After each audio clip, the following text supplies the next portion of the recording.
Hello friends, आपण ग्रंथपाल सहाय्यक डॉक्युमेंटलिस्ट किंवा अनुषंगिक पदांकरिता फॉर्म जर भरला असेल तर आजचा व्हिडिओ अगदी खास होणार आहेत। या टॉपिकवर आजच्या व्हिडिओमध्ये आपण 100 प्रश्न नॉनस्टॉप बघणार आहोत। व्हिडिओ काळजीपूर्वक बघा। सर्वप्रथम चॅनलवर आले असाल तर चॅनलला देखील सबस्क्राईब करून घ्या। व्हिडिओला सुरू करण्यापूर्वी छोटीशी ॲडव्हर्टाइजमेंट मी या ठिकाणी तुम्हाला सांगू इच्छितो। तर लक्षात घ्या, आपल्याला जर टेक्निकल मटेरियल हवं असेल ग्रंथपाल, सहाय्यक ग्रंथपाल, ग्रंथसूचीकार किंवा अनुषंगिक पदांकरिता तर या ठिकाणी संपूर्ण सिलेबसवर आधारित आपल्याकडे 1700+ प्रश्न आहेत। प्राइस आहे 299। यामध्ये तुम्हाला 20 सब्जेक्टिव्ह टेस्ट आणि 2 फुल लेंथ मॉक टेस्ट आम्ही तुम्हाला देत आहोत। ज्यांनाही हवं असेल त्यांनी ॲप्लिकेशन डाउनलोड करून हा कोर्स परचेस करायचा आहे। अधिकच्या माहितीसाठी तुम्ही 93 56 25 60 37 वर व्हॉट्सअप करू शकता। 2 मॉक टेस्ट म्हणजे ज्यामध्ये 100 प्रश्न असतील 200 गुणांसाठी। अधिकच्या माहितीसाठी तुम्ही व्हॉट्सअप करून द्या। क्वालिटी कंटेंट आहेत। एवढे 1700 प्रश्न तुम्ही 1 ते 2 तासामध्ये रिव्हिजन केले तर परीक्षेतील 40 प्रश्नांची तयारी तुमची लगेचच होऊन जाईल। व्हिडिओला सुरुवात करू। सर्वात पहिला प्रश्न आहे, वाचनासाठी शांतता का आवश्यक आहेत? ऑप्शन जर आपल्याला रीड करायचे असेल तर आपण व्हिडिओ पॉज करून ऑप्शन रीड करू शकता। तर याचे योग्य उत्तर आहे अभ्यासात एकाग्रता येण्यासाठी। पुढील प्रश्न, ग्रंथालय शिक्षण कोणत्या क्षेत्राशी संबंधित आहे? तर ग्रंथालय शिक्षण हे शैक्षणिक क्षेत्राशी संबंधित आहे। पुढील प्रश्न, वाचन हे जीवन आहे ही संकल्पना कोणत्या सेवेशी संबंधित आहे? तर ही आहे ग्रंथालयाशी संबंधित। पुढील प्रश्न, ग्रंथालयात पुस्तकांचे वर्गीकरण का केले जाते? तर याचे योग्य उत्तर आहे ऑप्शन क्रमांक ए, शोधणे सोपे जावे म्हणून। पुढील प्रश्न, खालीलपैकी कोणती गोष्ट वाचनालयात करू नये? तर लक्षात घ्या, आरडाओरडा करणे ही गोष्ट वाचनालयात केली नाही पाहिजे। पुढील प्रश्न, ग्रंथालयाचे मुख्य कार्य काय असते? तर योग्य उत्तर आहे ऑप्शन सी, ग्रंथालय व्यवस्थापन।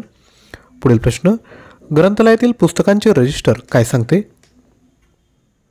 तर हे रजिस्टर सांगते की कोणते पुस्तक कोणाकडे आहे। यानंतर पुढील प्रश्न, खालीलपैकी कोणता ग्रंथालय विज्ञानाचा नियम नाही?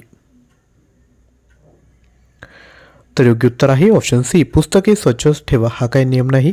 प्रत्येक पुस्तकासाठी वाचकासाठी वेळ वाचवा आणि ग्रंथालयात सतत वाढत राहावे हे विज्ञानाचे नियम आहेत। पुढील प्रश्न, ग्रंथालयात पुस्तकांचे संरक्षण करण्यासाठी काय वापरले जाते? तर लक्षात घ्या, याचं जे राईट आन्सर आहे ते ऑप्शन डी, प्लास्टिक कव्हर, आलाम यंत्रणा आणि फवारणी या गोष्टी केल्या जातात।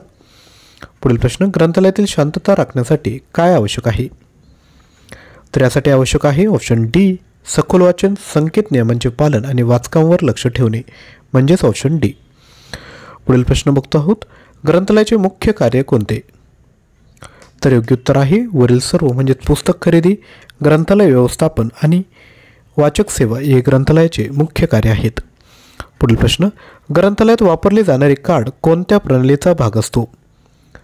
तर ग्रंथालयात वापरले जाणारे कार्ड हे ऑप्शन सी, कॅटलॉग प्रणालीचा भाग आहे। पुढील प्रश्न, वाचनालयातील ओपॅक म्हणजे काय? तर योग्य उत्तर आहे ओपॅक ही पुस्तक सूची प्रणाली आहे। पुढील प्रश्न, DDC वर्गीकरण प्रणालीचे जनक कोण आहेत? तर ते आहेत ऑप्शन सी, मेलन ड्यूहे। पुढील प्रश्न, ग्रंथालयात वापरल्या जाणाऱ्या RFID प्रणालीचा उपयोग कशासाठी होतो? तर हा होतो ऑप्शन क्रमांक सी, चोरी प्रतिबंधासाठी। यानंतर पुढील प्रश्न, ग्रंथालयात ISBN क्रमांकाचा उपयोग कशासाठी केला जातो? तर हा जो क्रमांक आहे तो ऑप्शन सी, विशिष्ट पुस्तक ओळखण्यासाठी वापरला जातो। पुढील प्रश्न, शाळा व महाविद्यालयीन ग्रंथालयात कोणासाठी पुस्तके असतात? तर शाळा व महाविद्यालयीन ग्रंथालयात ही ऑप्शन क्रमांक डी, वरील सर्व म्हणजे शिक्षक, विद्यार्थी आणि कर्मचारी यांसाठी पुस्तके असतात। आणि जो आपण कोर्स घेणार आहात त्यामध्ये असेच तुम्हाला 1700+ प्रश्न आपण भेटत आहोत। लक्षात घ्या, लेवल ही काय म्हणता येईल की सोपी, मिडियम आणि हार्ड हे अशा पद्धतीने आपण डिझाईन केले आहेत। त्याचा तुम्ही फायदा घ्या। 1700 प्रश्न रीड करून झाल्यानंतर 20 सब्जेक्टिव्ह टेस्ट आहे त्या तुम्ही द्यायचे आहेत। हे सर्व अभ्यास झाल्यानंतर 2 फुल लेंथ मॉक टेस्ट आहे त्याचा देखील आपण वापर करू शकता। फुल लेंथ मॉक टेस्ट म्हणजे काय? ज्या पद्धतीने परीक्षेत एक्झाम पॅटर्न असणार आहेत 100 प्रश्न 200 गुणांसाठी, तशा 2 टेस्ट आपण डिझाईन केल्या आहेत। सध्या कुपन कोड आहे 50 ऑफ। हा जर कुपन कोड यूज केला तर 50 रुपये तुम्हाला ॲडिशनली डिस्काउंट भेटून जाईल, तर नक्की परचेस करा। पुढील प्रश्न आहे, ग्रंथालयाचा इतिहास अभ्यासणारा शास्त्रज्ञ कोण होता? तर ते आहेत ऑप्शन सी, मेलन ड्यूही। पुढील प्रश्न, वाचनालयासाठी पुस्तके कोणत्या आधारे निवडली जातात? तर योग्य उत्तर आहे ऑप्शन डी वरील सर्व, म्हणजे वाचकांची गरज, अभ्यासक्रम आणि शैक्षणिक मूल्य यांचा आधार घेऊन पुस्तके निवडली जातात. ग्रंथालयात पुस्तक नकाशा म्हणजे काय? तर पुस्तक नकाशा हा पुस्तकांचे स्थान दाखवणारी यादी असते. पुढील प्रश्न, कोणती संस्था भारतातील ग्रंथालय विषयक धोरण ठरवते? तर ती जी संस्था आहे ती आहे ऑप्शन सी ग्रंथालय संचालनालय. पुढील प्रश्न, ग्रंथालय सेवेसाठी कोणत्या सॉफ्टवेअरचा वापर केला जातो? तर तो वापर केला जातो कोहा हे जे सॉफ्टवेअर आहे त्याचा वापर केला जातो. पुढील प्रश्न, ग्रंथालयातील वाचन खोल म्हणजे काय? तर योग्य उत्तर आहे ऑप्शन सी जिथे वाचक वाचन करतात त्याला म्हटले जाते. पुढील प्रश्न बघण्यापूर्वी छोटीशी रिक्वेस्ट लक्षात घ्या, आपण डेली बेसिसवर आपल्याला करंट अफेअरची प्रॅक्टिस करायची असेल तर आपलं जे यूट्यूब चॅनल आहे डेली करंट अफेअर्स त्याला तुम्ही जॉईन करू शकता, ज्यावर फक्त करंट अफेअरचं कंटेंट आपण विद्यार्थी मित्रांनो तुमच्यासाठी आणत असतो. करंट अफेअर हा जो टॉपिक आहे तो डेली बेसिसवर करणं गरजेचं असतं. तुम्ही एकेकी परीक्षा जवळ आली आणि त्यानंतर अभ्यास केला असं करून चालत नाही. तर ते जे चॅनल आहे त्याला तुम्ही नक्की सबस्क्राईब करा आणि विद्यार्थी मित्रांनो तुमच्या परीक्षेच्या तयारीला लागा. पुढील प्रश्न, वाचन प्रेरणा वाढवण्यासाठी कोणती योजना उपयुक्त आहे? तर ती आहे ग्रंथयात्रा. पुढील प्रश्न, कोणता ग्रंथालय प्रकार केवळ संशोधनासाठी वापरला जातो? तर तो आहे संशोधन ग्रंथालय ऑप्शन सी. पुढील प्रश्न, पुस्तकांचे वर्गीकरण कोणत्या क्रमाने होते? तर ते होते ऑप्शन डी आकड्यांच्या, वर्णमालेच्या आणि विभागानुसार. पुढील प्रश्न, ग्रंथालयातून पुस्तक घ्यायचे असल्यास काय आवश्यक असते? योग्य उत्तर आहे सदस्यता कार्ड. पुढील प्रश्न, ग्रंथालयाचा उपयोग कशासाठी होतो? तर ग्रंथालयाचा उपयोग हा ऑप्शन सी माहिती व ज्ञान मिळवणे याकरिता होत असतो. पुढील प्रश्न, ग्रंथालयात ग्रंथसूची म्हणजे काय? तर ग्रंथसूची म्हणजे ऑप्शन बी पुस्तकांची तपशीलवार यादी. पुढील प्रश्न, ग्रंथालय दिन कोणत्या दिवशी साजरा केला जातो? तर हा जो दिवस आहे तो ऑप्शन डी 12 ऑगस्ट रोजी साजरा केला जातो. यानंतर पुढील प्रश्न, ग्रंथालय हे कोणत्या प्रकारच्या शिक्षणाशी संबंधित आहे? तर लक्षात घ्या, हे जे आहे ते ऑप्शन बी अनौपचारिक शिक्षणाशी संबंधित आहे. यानंतर पुढील प्रश्न, पुस्तके वर्गीकृत करताना कोणता क्रम वापरला जातो? तर लक्षात घ्या, ऑप्शन बी आकडी पद्धती या ठिकाणी वापरली जाते. पुढील प्रश्न, ग्रंथालयात वाचकांचा अभिप्राय घेतला जातो का? तर होय, तो घेतला जातो. ग्रंथालयाची आर्थिक मदत कोण करतात? तर लक्षात घ्या, सी शासन हे ग्रंथालयांसाठी आर्थिक मदत करत असतात. पुढील प्रश्न, ग्रंथालयाची स्थापना कोणासाठी केली जाते? तर लक्षात घ्या, योग्य उत्तर आहे ऑप्शन बी वाचन संस्कृती वाढवण्यासाठी ग्रंथालयाची स्थापना केली जाते. ग्रंथालय नियम तोडल्यास काय होते? तर लक्षात घ्या, या ठिकाणी दंड लावला जातो. पुढील प्रश्न, ग्रंथालयात कर्मचारी कोण असतो? तर लक्षात घ्या, ग्रंथालयात कर्मचारी हे ग्रंथपाल जे आहेत ते ग्रंथालयात कर्मचारी असतात आणि त्याच पदाचा आपण फॉर्म भरला आहे म्हणून आपण व्हिडिओ बघत आहात. पुढील प्रश्न, कोणती संस्था ग्रंथालय आणि माहिती विज्ञान क्षेत्रात कार्य करते? तर ती जी संस्था आहे ती आहे ऑप्शन बी इन्फ्लिबनेट ही संस्था. पुढील प्रश्न, ग्रंथालयातील सर्वाधिक वापर होणारी यंत्रणा कोणती? तर ग्रंथालयातील सर्वाधिक वापर होणारी जी यंत्रणा आहे ती आहे ऑप्शन डी ओपॅक. यानंतर पुढील प्रश्न, ग्रंथालयात नवीन पुस्तके जोडताना काय करावे लागते? तर योग्य उत्तर आहे वर्गीकरण करणे या ठिकाणी आवश्यक आहे. आणि लक्षात घ्या, परीक्षेत तुम्हाला नॉन टेक्निकल पार्ट देखील विचारला जाणार आहे 60 मार्कांसाठी. त्याचं देखील मटेरियल आपल्याकडे उपलब्ध आहेत. आपण जर ॲप्लिकेशन डाउनलोड केलं तर तुम्ही या ठिकाणी तो देखील कोर्स परचेस करू शकता.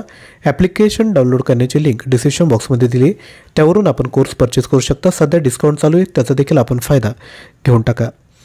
पुढील प्रश्न, ग्रंथालय क्षेत्रात कोहा म्हणजे काय? तर लायब्ररी मॅनेजमेंट सॉफ्टवेअर. पुढील प्रश्न, ग्रंथालय विज्ञानातील मूलभूत सिद्धांत कोणाला मानले जाते? ते मानले जाते ऑप्शन बी रंगनाथ यांना. पुढील प्रश्न, खालीलपैकी कोणत्या ग्रंथालयात सर्वसामान्य प्रवेश नसतो? योग्य उत्तर आहे ऑप्शन सी खाजगी ग्रंथालय. पुढील प्रश्न, ग्रंथालयात पुस्तके कशासाठी वापरली जातात? तर ग्रंथालयात पुस्तके ही ऑप्शन बी वाचनासाठी वापरली जातात. पुढील प्रश्न, खालीलपैकी कोणते ग्रंथालय लहान मुलांसाठी उपयुक्त आहे? तर ते आहे ऑप्शन बी सार्वजनिक ग्रंथालय. पुढील प्रश्न, ग्रंथालय म्हणजे काय या प्रश्नाचे योग्य उत्तर कोणते? तर ग्रंथालय म्हणजे ऑप्शन डी वाचनालय, ग्रंथसंग्रह आणि माहिती केंद्र. पुढील प्रश्न, ग्रंथालयाचे मुख्य कार्य कोणते? तर ग्रंथालयाचं जे मुख्य कार्य आहे ते आहे वाचन पुरवणे. तर पुस्तके वाचकांसाठी उपलब्ध करून देणे हे ग्रंथालयाचं मुख्य कार्य आहे. पुढील प्रश्न, पुस्तकांचा शास्त्रीय पद्धतीने संचय कसा केला जातो? तर लक्षात घ्या, वर्गीकरण करून हा संचय केला जातो. पुढील प्रश्न, खालीलपैकी कोणता ग्रंथपालाचा कार्यभाग आहे? तर तो आहे ग्रंथ व्यवस्थापन.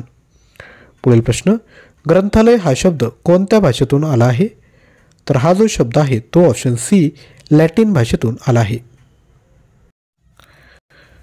तर विद्यार्थी मित्रांनो, आपल्या स्क्रीनवर जेवढे टॉपिक दिसत आहेत त्या सर्व टॉपिकवर आपण प्रश्न तयार केले आहेत. हा कोर्स परचेस करण्याची लिंक डिस्क्रिप्शन बॉक्समध्ये दिली आहे.